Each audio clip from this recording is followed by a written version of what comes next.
Welcome to this overview of arithmetic sequences, specifically arithmetic sequences with determining both a recursive and direct formula.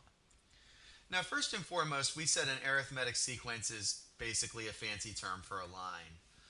The change in the value of that sequence from one term to the next is always constant, and that constant rate of change is the slope. So for this sequence, the sequence is decreasing by 3 every time. The slope is negative 3. And when we go to write the recursive formula, we say how to find the next term based on the current term. So in this case, a sub n plus 1 is equal to a sub n minus 3. Now make sure these are subscripts. And what this is saying is to get the next term, take your current term and subtract 3. But the other part of the recursive formula is indicating where we start. So in this problem, the first term is 238. Now when we come up with a direct formula, what we say is just how you would directly calculate a term in the sequence. Remember back to lines, we said lines look like y equals mx plus b. Well, we can make an analogy here and just convert it into a direct formula by taking the slope times n. We're going to use an n instead of an x. And as we saw in class, the b is really the previous term, like the 0th term. It would be as if it were the y-intercept on a graph. In this case, if we go back in time 1, it would be 241. We're adding 3. So we would put plus 241 right there. So given a list of numbers that form an arithmetic sequence, it should be pretty straightforward to write out both the recursive formula and the direct formula. But now, what if we were given a sequence in this setting? Instead of given portion of the sequence written out, we have two specific terms. Well, the very first thing that we're going to do is we're going to take these two specific terms and rewrite them as ordered pairs, as if they were 2 points. So 18, 99 and 39, 15.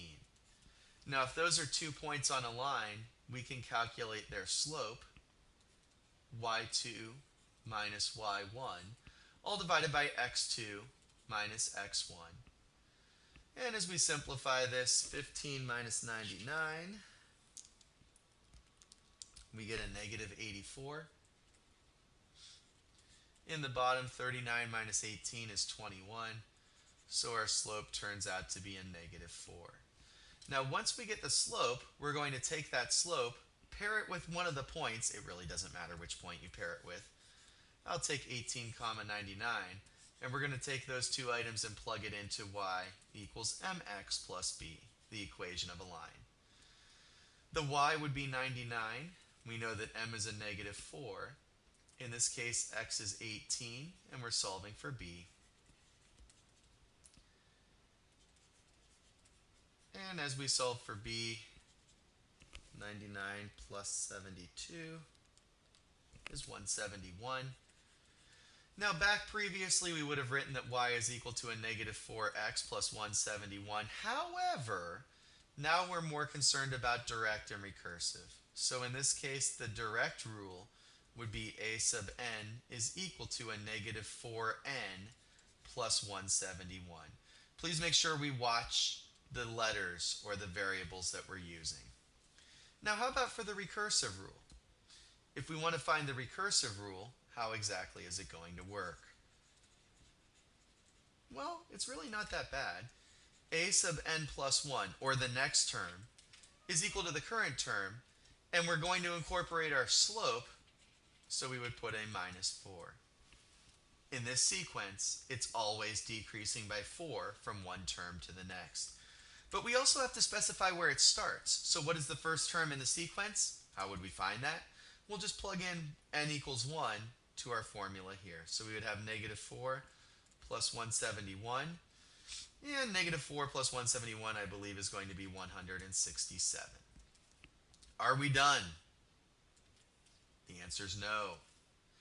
Because there's one more item we were asked to find. We were asked to determine the 100th term, and it's easier to directly calculate this by going to the direct form. So negative 4 times 100 plus 171, that's going to be a negative 400 plus 171, which is going to be a negative 229. So the 100th term in our list would be negative 229. Make sure you're comfortable specifying both the direct and recursive rules, and then adapting them to a problem situation as necessary.